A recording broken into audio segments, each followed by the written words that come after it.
Welcome to the Human Flourishing Project. I'm your host, Alex Epstein.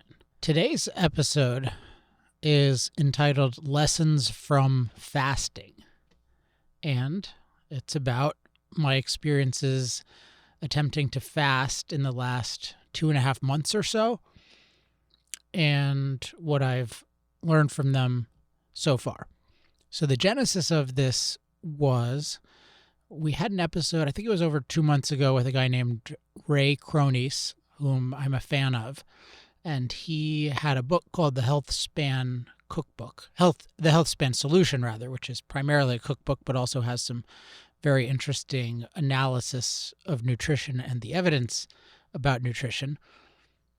And I had reached out to Ray in particular because I was interested in eating less frequently for health reasons, but also for convenience reasons. And Ray advocates a bunch of things, including a plant-based diet / regimen. But when I asked him what's the most important thing or what's the first thing, he said, okay, the main thing to do at first is just space your meals more. And I was skeptical of this. I mean, I guess I thought I could do that, but at the same time, I would eat meals pretty frequently, and in particular, I would feel compelled to eat in the late evening and also at night, or at least sometimes at night I would eat. Sometimes I'd wake up in the middle of the night. If I woke up in the middle of the night, I would feel hunger, and then sometimes it would help me go back to sleep to eat something.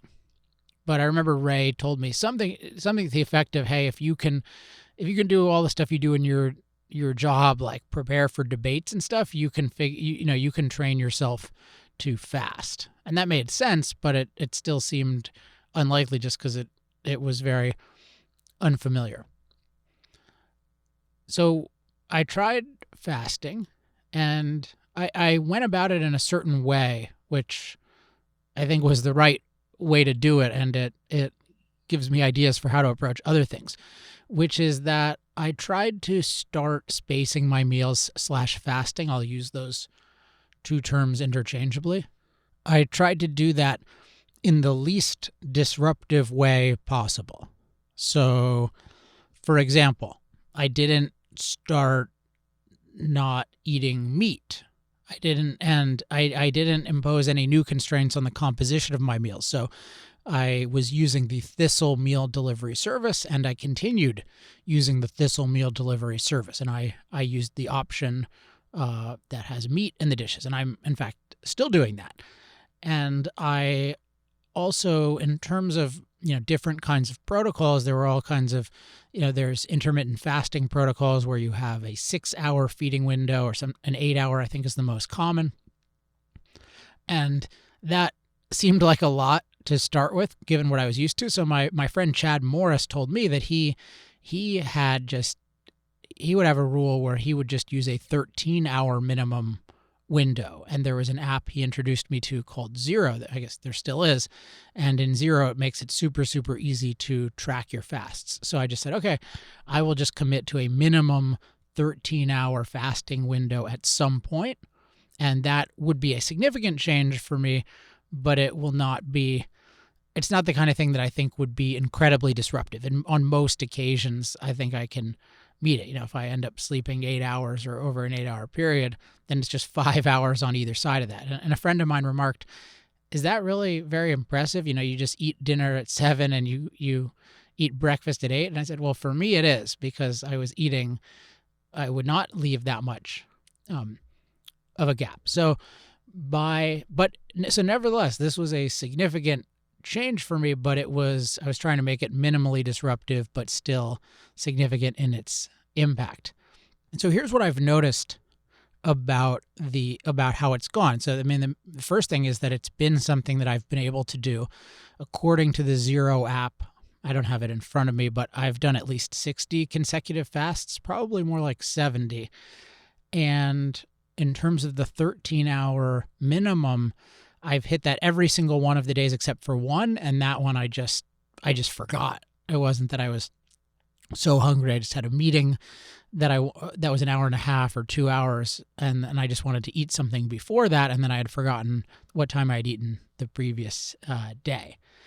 So the overall experience has been, this is at least at this interval, at least this kind of rule with the 13 hours, it's been something I can do. And I'll talk a little bit about some of the benefits that have come with it. But in terms of just how I've progressed, one evolution has been reducing my number of meals to 2 meals a day. So at first I wasn't necessarily doing that. I was eating on most days 3 meals a day, and it would I would be kind of uncertain about when to eat. So I would have this longish fasting window, but then the rest of the time it wasn't too disciplined or planned. And then I realized that 2 meals a day works really well for me if I eat one in the early morning and then one in the early mid-afternoon. Particularly in my schedule, I'm often going to jiu-jitsu class to spar, and then I go to the ocean, and then I'm back home at about 2:30, and then if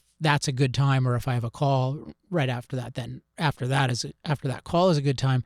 And I just find that, I can eat then and then have very little hunger issues for the rest of the day and sleep through the night fine, and even wake up in the morning and not be super hungry. But if I find that if I start eating at around noon or something like that, when I try that, I would just not feel good a lot of the mornings, and I would just have this, there would really be this tension between focusing on what I wanted to focus on work-wise, and then wondering, hey, when am I going to get to eat, versus when I could eat as soon as I wanted to when I got up, then I was already full and not thinking about food. So there was the 2 meals a day. There was doing the one in the early morning and one in the early mid-afternoon. And then the other thing more recently, this has been a general trend, but particularly in the last 2 weeks, I guess, is just noticing that for me, focusing on adding more vegetables to a given meal. So I use this Thistle delivery service, and they give you often these salads, and they're good, but often they're a little bit dense. They fit in a certain kind of container. I mean, dense, I just mean that the volume of it is low, and relatively low, and then that doesn't fill me up as much. So I find that if I just get some bags of cauliflower rice and then and mix it into the salad as I go, then it tastes pretty good, and then I become much more full, and that's a nice kind of benefit. So I'm focusing on this in part because people might be interested in fasting, but also because I think it's an illustration of the benefits of trying to create a new habit that is significant, but doing it in a minimally disruptive way. And then part of that is it can evolve, but the evolution, I think it's easier to have the evolution once one has a start than to just expect it all to happen at the beginning. For example, if somebody had said to me, even, hey, you can only eat in the morning, or you can only eat 2 times a day, that would have been really hard for me to do, and I wouldn't have known how much to eat, and it would have been a pain. But now it's totally fine to say, okay, you can eat only 2 times a day. And I don't even have that as an absolute rule. It's just that feels the best to me. So in terms of the benefits of fasting, one, as you might imagine, is some fat loss. So I don't know, it's probably on average about 7 pounds lower than I was before.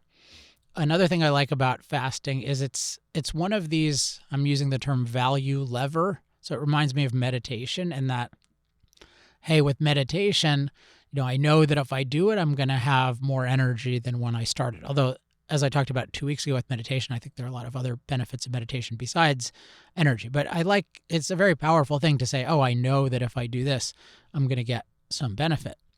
So it's nice to be able to say, oh, I can, if I want to lose fat, I can fast, or I can, or I can adjust the amount of vegetables in the meal and not have too much sugar, probably not have too much fat.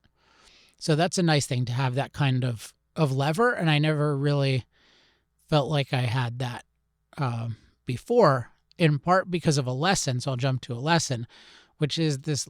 Now, Ray, I think, put it as hunger is not an emergency. I think of it as feeling a hunger-related sensation does not necessarily mean my body needs food. that's been a huge realization, because I can experience that feeling that is hunger or seems like hunger and just say, okay, yeah, but your body is totally fine. And then sometimes it's different. But if I just feel some pang of desire for food 3 hours after I ate my first meal, that's not something that's really going to be a problem if I ate the meal properly. Now I have a pretty good sense of how full I want to be after the meal. So there's the value lever. Another nice thing about it is that it very much limits the worst case scenario in terms of food consumption, because if I'm only eating twice a day and I have this window, it just prevents kind of, get up in the middle of the night and, not be able to fall asleep and then order some room service if they have it. It's just the kind of thing I've done on more than one occasion before, and it just makes it easy to it just makes it easy to pile on a whole bunch of calories. Another benefit I'm finding is that when I'm only having 2 meals a day, I have a lot more awareness about the consequences of my actions. I feel like I'm being more farsighted and thinking about what I'm eating, because I know that, hey, what I'm going to eat is going to affect me for the next 8 to 16 hours. So even right before this, I was just finishing my afternoon meal, and I had eaten a bunch of different things, and then I had this bowl of soup, and the soup had, I think, 2 potatoes left, and I could just feel, oh wait, I'm the exact amount of full I need. I'm not going to eat those 2 potatoes because it's just going to make me feel heavy, and it's not going to be necessary to get me through the night. So I just think about, okay, what's necessary to get me through the night, get me through the fasting window, and then I want to be just full enough where I'm confident I won't have any issues, but not beyond that. And that, who knows, that might change over time. Maybe I'll even want to be less full than I am now, but this is still a big improvement compared to before. So I mentioned lessons from this. So one is this lesson that feeling a hunger-related sensation does not necessarily mean my body needs food. I'm going to think about what are the equivalents of this in other fields, because the body and mind are so interesting in that we can get certain kinds of feedback, and sometimes it's incredibly valuable and we don't want to ignore it, but sometimes there's an illusion to it. Like you think, I can't possibly do this work, and then I spend 10 minutes on it and then I'm totally into it. So it's a whole interesting issue of how does one know when not doing something or doing something is like there's a real kind of need there, or whether it's some kind of self-deception. I don't have a really good answer to that. If any of you do, I'm interested. Another lesson, and this applies to other people, but for me personally, it's just I'm more adaptable than I thought. I really had somewhat of an identity issue of, I'm the kind of person who needs to eat before bed. And even like I get hungry in the middle of the night, and I just thought of, this is just the way I am. There's something about my body. And now I was at a party last night and they're serving food, and I just didn't even no, there's no chance I'm going to eat this food. I'm done eating for the day. I don't need to eat. And it's just, oh, wow, I can actually do this. Just to give you an idea of how big the contrast is in my case, when I would check into hotels, and this is not in some long distant past, this is 6 months ago, or probably even 4 months ago, I would, if I would be there late at night, I would be super concerned with, okay, how do I make sure I get enough calories before I go to bed to make it through the night? And sometimes I'd make sure, I have a snack on hand in case I need to eat in the middle of the night. And notice the word need. It's just, I really need it. Like, something's going to really go wrong, or I won't be able to sleep. And it's just not true. So it's just, wow, my body could adapt much better than I thought. And then the final lesson, and this is the broadest lesson that I mentioned earlier, which is just when thinking about habits that I want to change, look for meaningful but minimally disruptive changes. And I'd be interested in, for listeners of the show, what you think of in this category. What are meaningful but minimally disruptive changes that you could do to create better habits or just better results in general? Just a small one with me is I take our dog out to go to the bathroom in the morning, and it's recently switched from doing that at 7 to doing that at 6:30. And it just turns out 6:30 is way, way better to take him out. I mean, he likes it more because he's already sleeping quite a bit, so he has to go in the morning. But I like it more because it's a really good landmark for me to do my meditation before 6:30, and then that means I can start usually writing before 7. And it's just a great and then I also eat after I meditate, so I can start eating.